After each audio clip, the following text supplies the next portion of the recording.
So, say that again, sorry?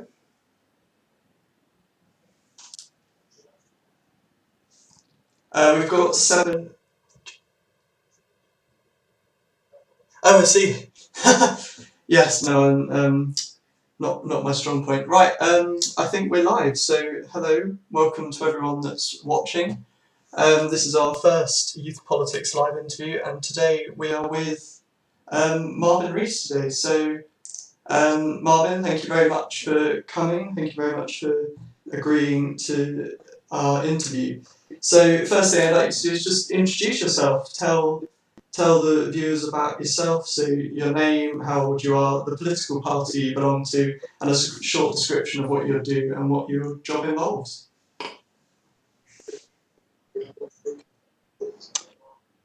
So, my Labour Party in Bristol.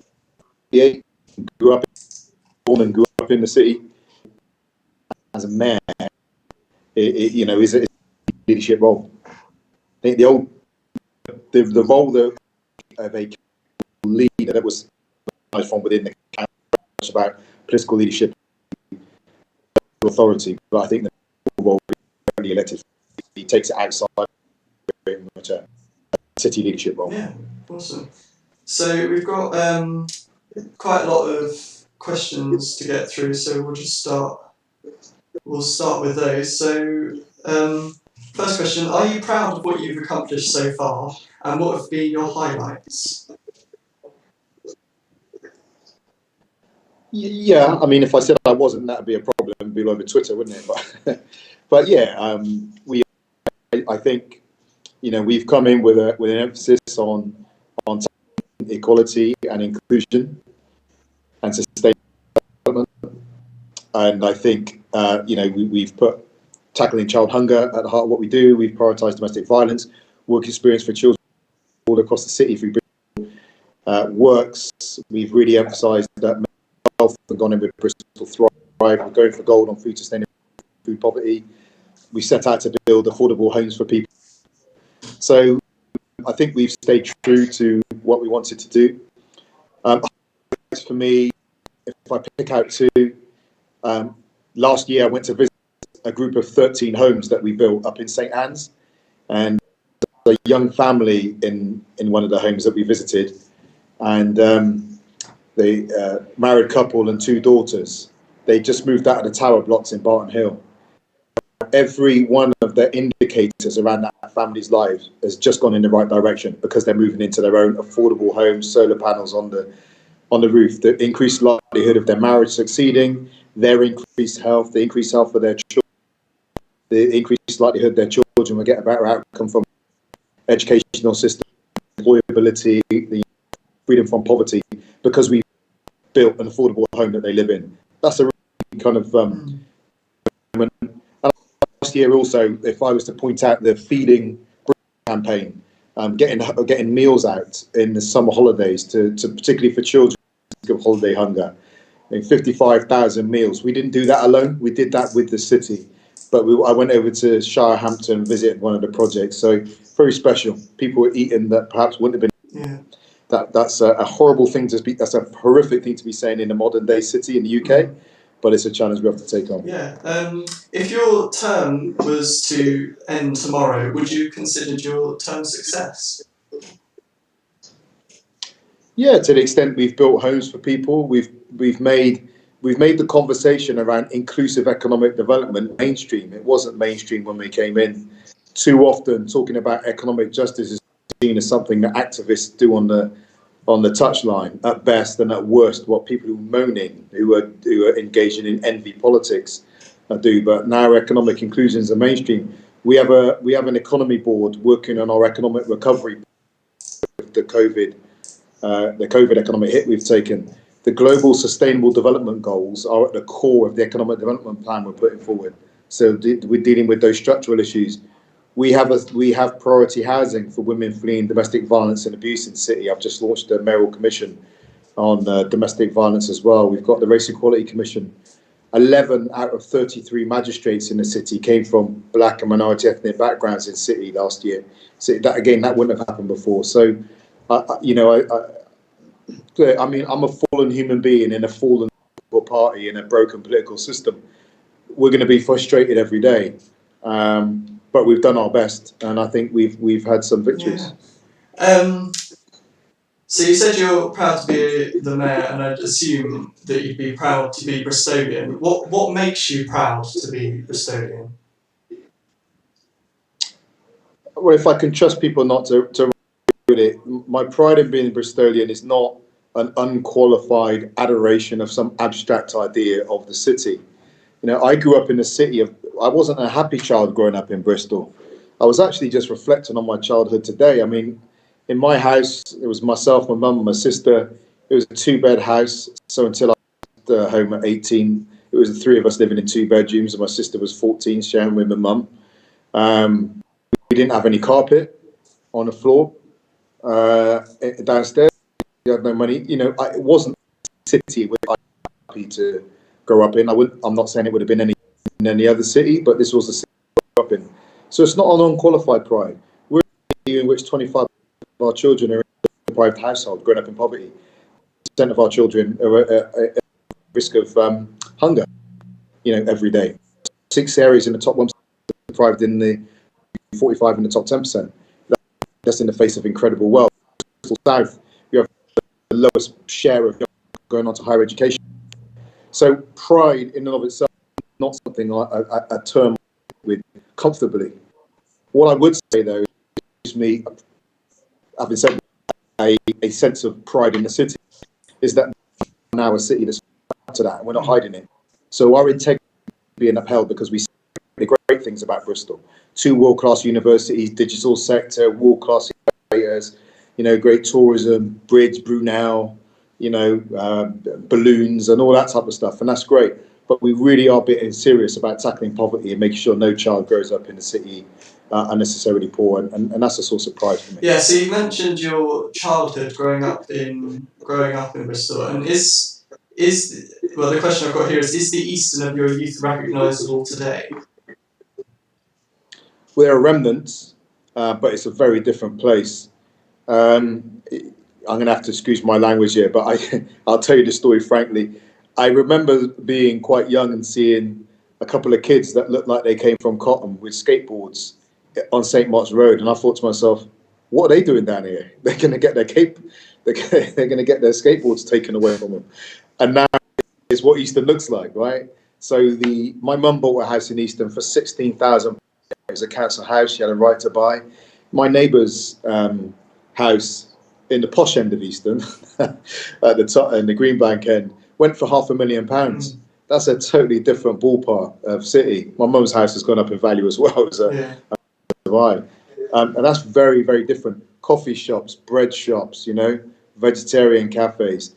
It is a social change that is natural, but on the other side, people then get concerned about gentrification, which we need social change, but when it ends up kind of a total transformation in which people no longer recognise themselves, that is a challenge. So, yeah, sorry, not too long-winded. I see remnants of it, but it has changed dramatically at the same time. Awesome. So we've got a few questions around coronavirus and things like that, so we'll get into those. Given the disruption to the lives of young people from COVID-19 in areas like further education, entry-level jobs and social interaction, what can be done and what are you as the council and the mayor doing to support them and give them hope for the future given the disruption in the council's funding? So the immediate term, we are looking to put a summer program on to support obviously those children that have been missing out on school. And we're fantastic to have got the around provision of free school over the summer, because we want to build a program around food during the summer, and that will involve, and I've said I want 3 things around this. One is food, one is academic support, but the other is emotional support, mental support, because we should not fall into the false sense of security that all we're just going to do now is, you know, get people out shopping again and we'll bounce back. I think there's a lot of trauma and a lot of hidden trauma out there in the population. We know that calls to Childline went up while referrals into our services went down. We know that domestic violence went up because calls to domestic violence services went up. while we were getting fewer cases reported into us and to the police. These things will all have been happening in the homes where children and young people are. So we know this is so that summer program is massively important. We're also I've asked, how can we reach out to those young people who were actually leaving school this year and have had no pastoral support for their last kind of 4 months of schooling, particularly those who don't know what they were going to do. They didn't know they were going to go on to AA levels. I'm one of those kids. If I'd have been put out of school in March, April, I don't know where I'd have ended up come next September. I just didn't have that structure to support me.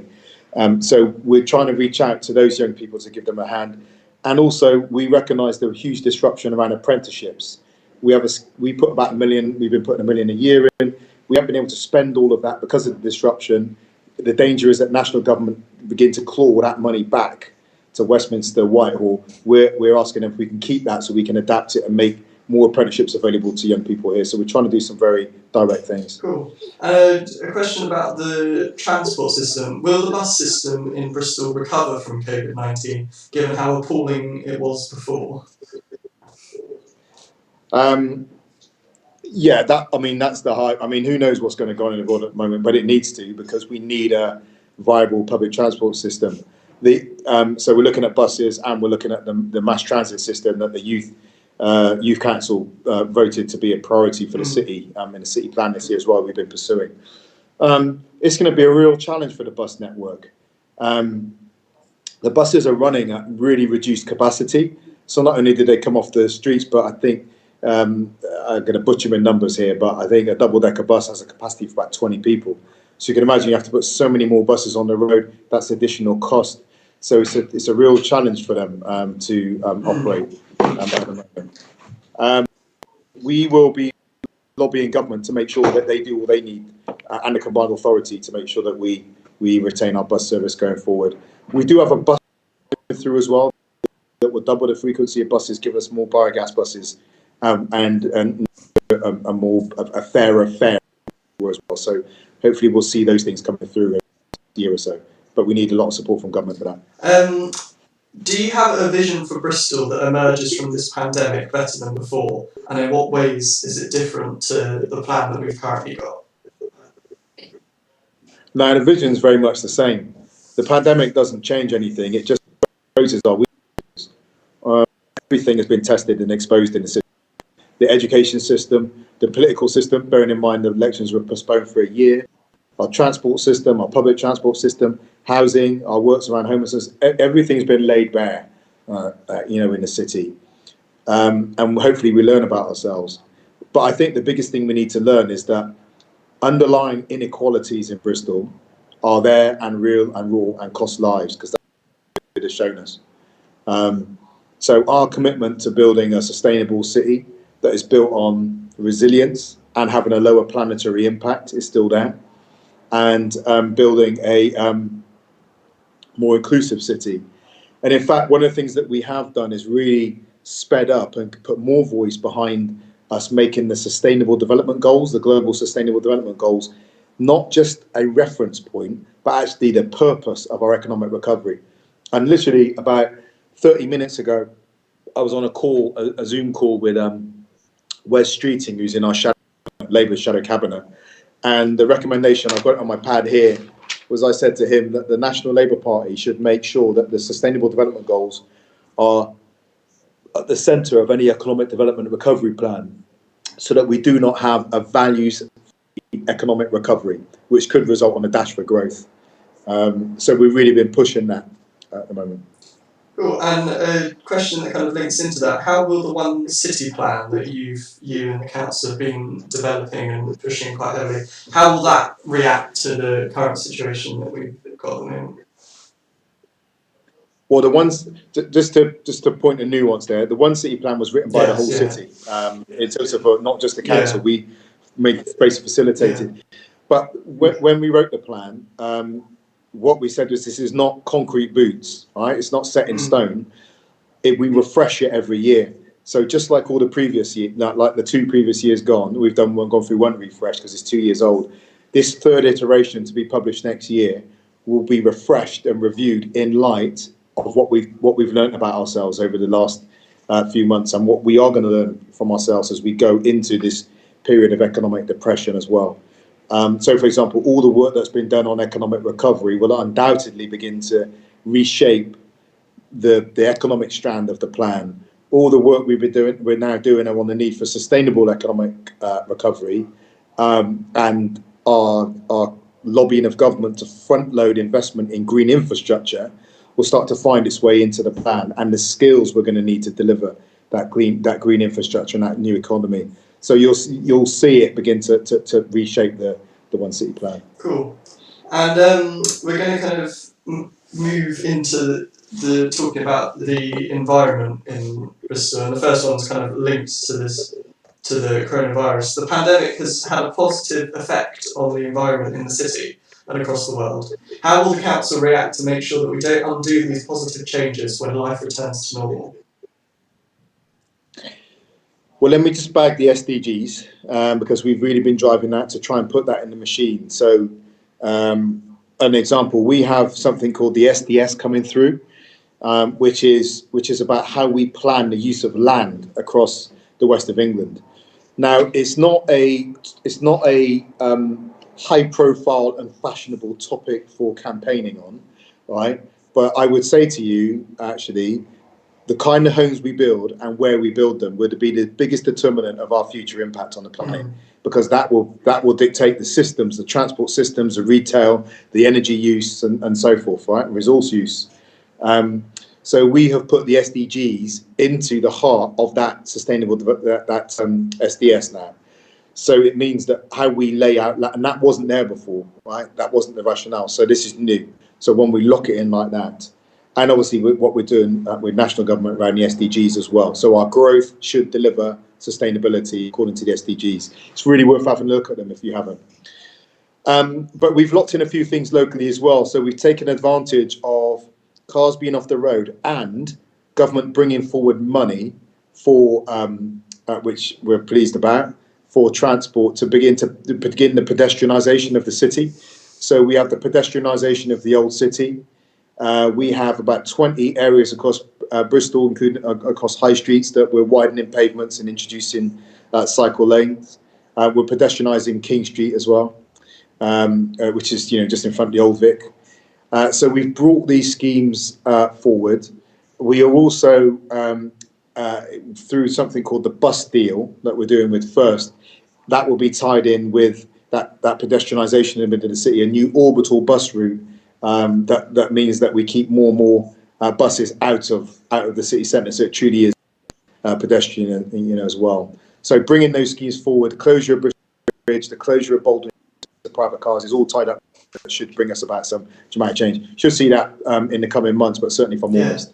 A question that we've had was about the for those who don't know, there are currently a group of protesters from Extinction Rebellion on the roof of the council house at the moment, and they're currently protesting in regards to air pollution. And do you have anything to say to them, or any response to what they're doing at the moment? So I'll say it to you, right? If you want to meet with me, all you have to do is phone, right? I'm a father, right? If my children want to talk to me, if they just go and stamp their feet and say, I'm going to hold my breath till you talk to me, Dad, that's a different dynamic to them coming and saying, can I talk to you, Dad, right? This is holding your breath stuff. There's no need to go on the route. If you want to talk, phone up, email like everyone else, and come and talk, and we'll talk. Extinction Rebellion, we had, not too long ago, we had a series of 3 meetings with Extinction Rebellion. They've been at the last 2 city gatherings. They were in the specific air quality briefing when we put out the climate strategy that came out, and I attended a meeting. I'm really not hard to get hold of. So to go on the route, now you got to come out here and talk to us. I don't understand the logic of that. Secondly, the thing that I find a bit of a struggle with it is if you're gonna go into a conversation and try to do something like for real and not just engage in political theatre, you do need to do your research. So if you're just going to say the city's not doing anything on air quality, well, that's just not true. If you want to say we're not doing enough, that's another case. And then we can talk about where you think we're not doing enough and find out, well, what might the blocks be? Can we overcome them and so forth? And we'll have that conversation. But if you're just going to say we're not doing anything or we're not putting things into practice, that's just not true. I've just told you, we brought forward all that pedestrianisation. You can't snap your fingers and make it happen tomorrow. You're closing roads. But we are going to bring it forward by August, and that's pretty quick. We've got a fleet of 110 biogas buses in. They've come in the last year, right? That's away from diesel biogas buses. That's not nothing. That's something. You may want 220 biogas buses, but that takes more money. We haven't got that money at the moment, but we've got 110. We've got the £1 million biomethane bus filling station over in Bedminster. That wasn't here 2 years ago. You may want 2 biomethane bus filling stations, right? You may want 3 or 4. Well, we got 1, right? And we're trying to get more. We've put in subsidies for taxis to help them transition away from diesel over to electric vehicles. We've got 120 car charging points. We've got the school streets program coming through. And again, you can't just do it by jumping in two-footed, but we've got streets outside of schools that are going to be closed off during drop-off and pick-up time to try and encourage active travel. We've got £100,000 going to £100,000 grant going to a freight consolidation centre, you know, whereby all the delivery trucks consolidate their freight outside and come in with 1 vehicle rather than 5 vehicles coming in with their own indoor deliveries. And I would also say that the conversation around air quality and climate really does need to mature a bit as well. As I said, it is not the most fashionable area to be active, but getting involved in our spatial planning, the kind of homes we build and where we build them, is what you have to do. Shouting at the council is one thing, but let me just say, I've asked Extinction Rebellion for their thoughts on the redevelopment of Hot Wells, right, the Cumberland Basin. If we put 2,000 homes down there, those would be 7-minute bike ride, a 25-minute walk of the city centre, retail, employment, and entertainment. That means you don't have to build cars because active travel is viable. I said, you know, what's your position on that? Well, the response I had was, we don't like to talk about community issues like that. Well, so if we don't build the 2,000 homes there, what we're going to do? Build them 5 miles from the city centre where people have to drive in? You know, you really have to develop a bit more of a rounded and mature approach. Going on a roof, you could just phone me up. If you want to talk, just phone me up. I'll meet you. Cool. Youth mayors meet me every month. Yeah. You know. Excellent. We've had some questions also in regards to the Black Lives Matter protests that happened in that area.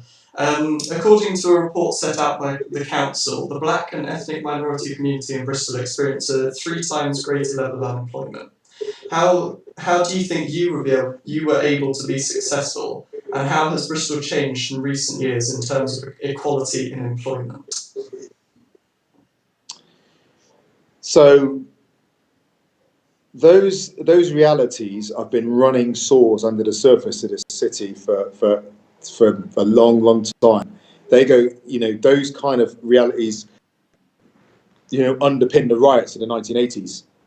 Before you were born, obviously, but obviously during my childhood, right? I watched them. I was there for, not that I was participating. I was only 8, and but I was watching them. I watched them happen. And that's why I said, you know, I can't have an unqualified pride in the city. What I have in that sense, and just telling a fantastic story, I have a pride in the fact that the city is fronting these inequalities up now. That makes me gives me a great deal of satisfaction.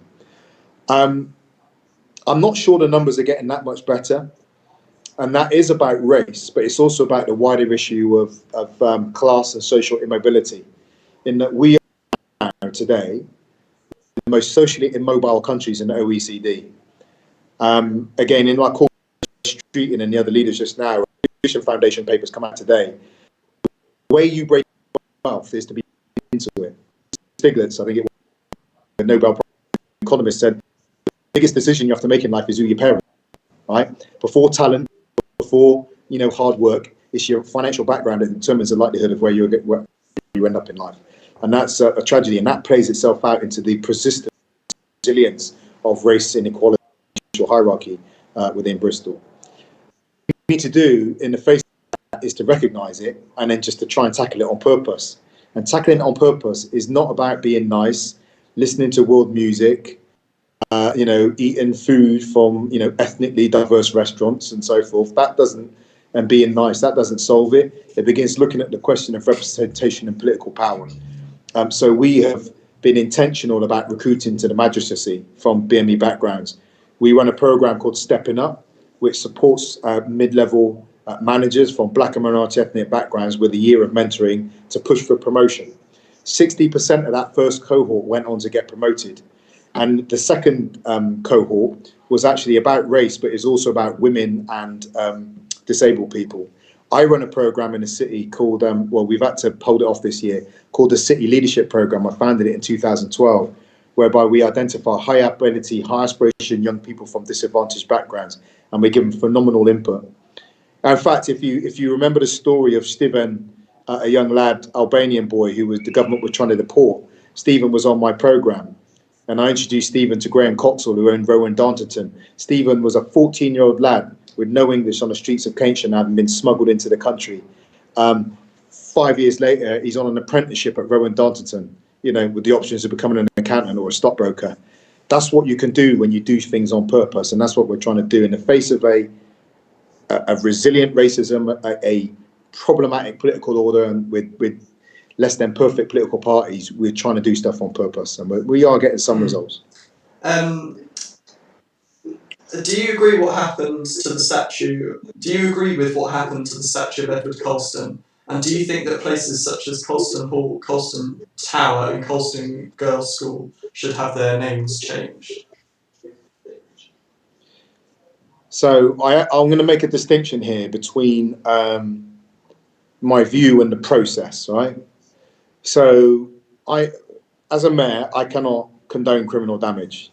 I've been clear about that. I have to hold a number of things together. But I'm not going to pretend that as a person of African heritage, whose family's from Jamaica, who were clearly enslaved at some point, that a city given a place of honour to a slaver, over 80,000 Africans kidnapped, were part of the building of his wealth.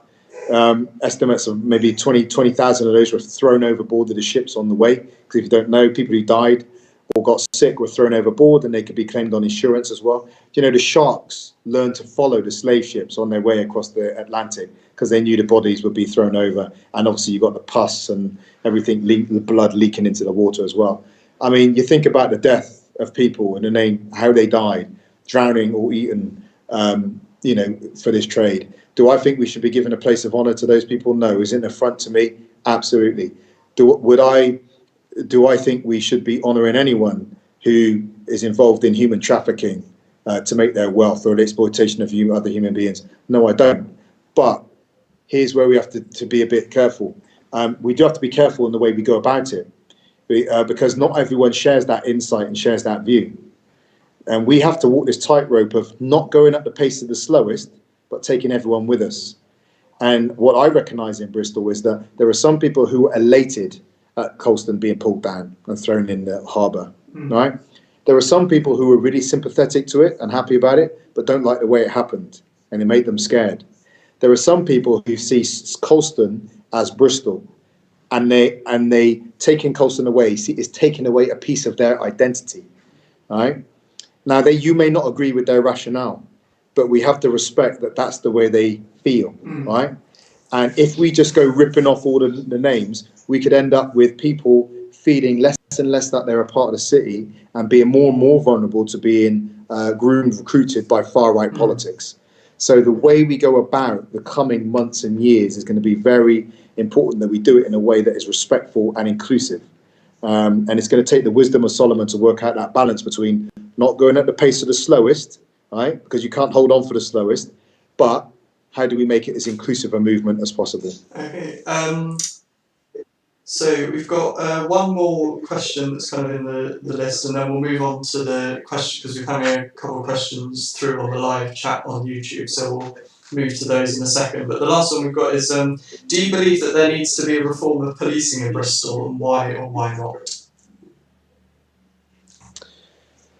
So again, there are a number of things that are true at the same time here. There is a truth that I believe our Chief Constable and our Bristol Commander, and the one before him actually, have been very good for Avon and Somerset Police, right? It's a big organisation, and I believe they want to do the right thing, which is why when I've been on the news, I backed them. When Priti Patel, the Home Secretary, was criticising our police for their handling of the Colston statute, I defended the way our police handled it, right, avoiding the riots, the local knowledge. And I reckon there is. But just like any organisation, there are problems in it, right? The racism still exists, sexism still exists, privilege still exists. And so every organisation should be on a constant journey of reflection and reinvention. I'm not a fan of these one-time, all revolutionary changes all the time, because I think they're in danger of becoming symbolic. But I think it's a slow and steady development of the right kind of culture and a rooting out of the wrong kind of culture. And I would also say rooting out of the wrong kind of individuals that would perpetuate that culture. I've been I tell you what, even as mayor, right, I'll share with you, even as mayor, I was on the wrong end of some policing. I was driving home once, and I ended up in this incident with a police officer, and he was very, very rude to me, but he hadn't recognised me, which was the really interesting point. And I think he only recognised me about a minute and a half, 2 minutes into the conversation. And then his whole tone started to change. But I said to him, do you talk to all members of the public like that? And he was, he was just a bit out of order. And I've got 7 brothers and sisters, and they tell me stories about interactions they've had as well. So there's a ways to go, but I think, we've got to back good leadership when we find it. So that's all of the pre-submitted questions we've got. We've had a few questions come in on the live chat, so if anyone else has got any other questions, feel free to submit those through there. The first one that we've had, it kind of links back to the changing the name of Colston, specifically on Colston Girls' School. If you could change the name of Colston's Girls' School in light of recent protests, what would you change it to? Well, to be honest, to change it wouldn't even be in light of recent protests. We've just launched in this history commission in the city with a whole group of historians such as David Olashuga, Mads Dresser, Olivet, who's a professor at the University of Bristol. And one of the things that we want to do is to have a fuller account of Bristol's history, not the one told by wealthy aristocratic white men, as it were, but a full account of the working struggles, the struggles of women, the struggles of gay people. And what I would like to do is, once that work comes out and we've discovered the new heroes of our story, then we play those in and say, who do we actually really want to celebrate here and honour in Bristol? This person that fought for Val Gill, right, has worked with women, founded the charity 125 that works with women in street prostitution in Bristol. Really, people on the far margins. Shouldn't we be valuing, as part of Bristol's history, honouring people like Val Gill with a street name? So I want to have it in that context. So I won't want to give names myself. Well, I just did, I suppose. But we have a fuller account of who we are. Then I think we as a city can choose who we want to honour. And so I'm looking forward to that process playing itself out. But yeah, I'd love to see the name change. I think it's time. Awesome. We've got a question on knife crime. Does Bristol have a knife crime problem, and what is the council doing about it? Yeah, we do, just like every city, we've had issues with county lines and everything that comes, that goes across that as well. By the way, knife crime is about gangs, but it's also about domestic violence and abuse as well, particularly of women. Obviously, this is something else we need to recognise. But yeah, we do. We've got a number of schemes in place with the police as well, which is about early intervention and offering people pathways out. In terms of, we've been working a lot. Again, it's one of the priorities that the youth mayor's brought, which is about personal health and social education as well, so that people have that sense of resilience and they know what good relationships are, so to improve wisdom there. So we've been, and our work around supporting schools and work experience for our children and young people so they can see hope in the economy and not get drawn into the need to make 50 quid here, 40 quid there before they know they're in debt and they're being recruited by a gang. All of those efforts to make the economy genuinely inclusive is important for us as well. In fact, it does go in. I'll tell you a story. For that questioner, when I was talking about the interplay between environmental justice and social justice. And I was saying that, if we want more people to be involved in air quality campaigns and environmental campaigns, we have to recognise the everyday challenges they're facing now. And I said, for a mother who is worried about their child being stabbed, someone coming and saying to them, I know you've got a problem, but I've got a bigger one, the planet's dying, is no respectful way to grow your movement. We have to meet the challenges, the everyday challenges people are having, and then they'll be able to move on to these more global, longer-term existential challenges, as well. So we've been advocating on all those fronts, if that makes sense, that social justice is the pathway for a truly representative, democratically legitimate environmental movement that requires us to fundamentally change the way we live. Cool. We've had it through Twitter as well. They've said that you didn't mention the clean air zone at all when talking about the air pollution protests and the air pollution issue. What would you say to that? Oh, it's one of the things we're doing. I just mentioned a bunch of other things. So I had a talk with the minister last week. So we're doing a number of things, right? One is the mod. By the way, it's really important to understand this because again, the point about research is to really understand what we're talking about. The way Bristol's Bristol's area is managed is with a number of meters on about 9 streets around the city. It's not that the whole city is blanketed with levels of air quality. I'm not saying that's a way out, but the way sometimes people communicate, you think that, if you're up in Hartcliffe, you're breathing dirty air. Well, there's low traffic up there. You're not. So it's not a way out. It's just to say we just need to be a bit more nuanced in our conversation. So we're still pursuing the hybrid option, which is the small area clean air zone with a diesel ban. We're looking at that. But we've also modelling a smaller area diesel ban that actually the modelling shows us could bring us to compliance quicker by 2023. But what we asked government to do last week was even look at something bolder with us. So we're doing these measures we're taking on pedestrianisation actually change the movements of traffic around the city, particularly some of the streets that are being measured.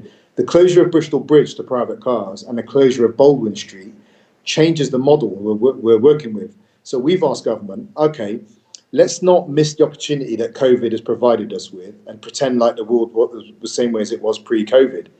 Let's go back and model again how we can improve our air quality in the city, get it to legal levels in light of the disruption to current transport patterns, the closure of Bristol Bridge and Baldwin Street, the pedestrianisation of the Old City and King Street as well.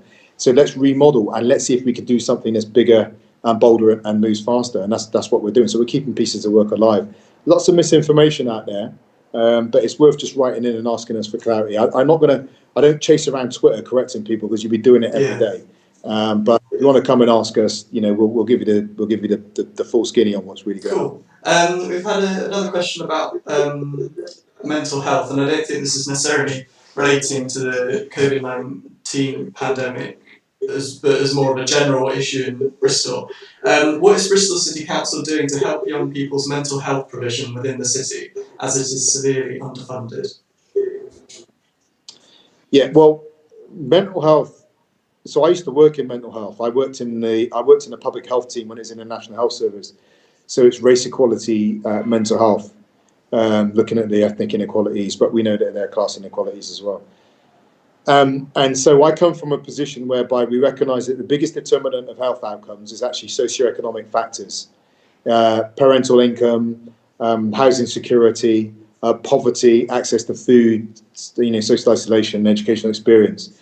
So if I can just talk about a backdrop in terms of our public health approach in line with the Michael Marmot report, which is worth reading as well, creating that broader city of social justice, social inclusion will improve mental health. So we're trying to get in early doors pre-sickness. For those services that are required once people become unwell, that is a whole other challenge that we're really being exercised on, which is why our voluntary community sector is so important to us. I mean, I'm not going to hide from you just how desperate the situation is right now with local government funding. We think that we're facing an £80 million hole in our budget as a result of COVID. That's desperate when you think of how desperate things have been already after 10 years of austerity. We do have a very good public health team that are trying to get in early doors. And what we also have done with the City's Health and Wellbeing Board and the One City Plan is try to mobilise the whole city to support us, to support mental health provision and making it accessible for groups like Off the Record and so forth, as well. But it's not easy. It really isn't an easy time. I mean, related to it, I'll just tell you that we've just found out that for the second year in a row, having bid for money to tackle holiday hunger, which is something we have a fantastic structure for, we again are being given no money by government to tackle holiday hunger. That's going to have mental health implications. We just found that out in the last 2 days. We're doing our best to mobilise money where we can, and we're taking an early intervention approach. And obviously, we're going to be working tightly with schools as well, who are going to be dealing with the consequences, the mental health consequences of lockdown as well. So we talk with the school leaders every couple of weeks with our education team here to see how we can support them in their pastoral role. Cool. We've got about 5 minutes left and 2 questions, so we'll go through those and then I think we'll be done. People were petitioning for years and years to get the Colston statue down. Why didn't you take it down sooner in a lawful way if you support the movement? So I've been through this a few times. So let me give you a bit of conversation. There's a difference between what it means to be a highly paid football player and a highly paid black football player, right? We see the difference in treatment with Raheem Sterling, right? He doesn't take care of his mum, he splashes out. In the same way, there's a difference between what it means to be a politician, what it means to be a black politician. And I know some people get sensitive about this, right? But I'm just saying that as it is. I'm the first directly elected mayor of a major European city, ever. Now, if I come in, the danger of being a black politician is you're easily associated with race, right? And people try and pigeonhole you. So from the public, some members of the public, and I actually had it from oppositions, that what I am is an inner city mayor. You know what that's code for? That's a mayor for black people only. White people. That's the kind of narrative people start pumping out, right? So I have to be very careful with this, right? So there's two things. So if I come in and I make my number one priority taking down Colston's statue, all right? In 2016, when the country was voting about Brexit and patriotism was very high and people want to reassert their national identity and all that, and then this black politician comes down and takes down Colston, which has been a statue that's synonymous with the name of Bristol, has been a source of, well, he gave lots of money. You'll see it if you go those circles, you'll see it. He gave lots of money for Bristolians. What do you think happens to me and my political positioning in Bristol? I am pigeonholed as the black politician. Now, some people laid that trap for me and I didn't walk into it. And in fact, I will share with you that the black groups I'm a part of said, actually, we had a talk about it. They said, let's not bring the Colston debate to Marvin's door because we can't afford for him not to be known for housing delivery, for mental health, for political ambition, for inward investment, for transport solutions, and all those things that go into rounded political leadership, right? So there's a political reality there. The dilemma of being a black politician is more is expected of you on race, but you have less latitude for doing stuff on race. Every time you do stuff on race, you pay a price. You heard of Colin Kaepernick? Yeah? What's Colin Kaepernick doing today? Nothing, right? What did he do? He spoke up on race. You remember Raheem Sterling spoke up on race? Right? He didn't really, but he took a hit for it, right? So as black politicians, you choose your time, right? Secondly, I'm serious about racism. I've got a limited amount of political capital and a limited amount of finance. Taking down a statue does not solve racism. Delivering affordable homes solves racism. Investing in mental health solves racism. Setting up Bristol Works so that kids get access to work experience if their uncles and aunts don't work at the BBC or in the law firm is tackling racism. Racism is not just symbolic, it's economic and political. And we've spent our political capital on dealing with the structural political and economic inequalities that racism both depends on and underpins. Cool. We've got one more question.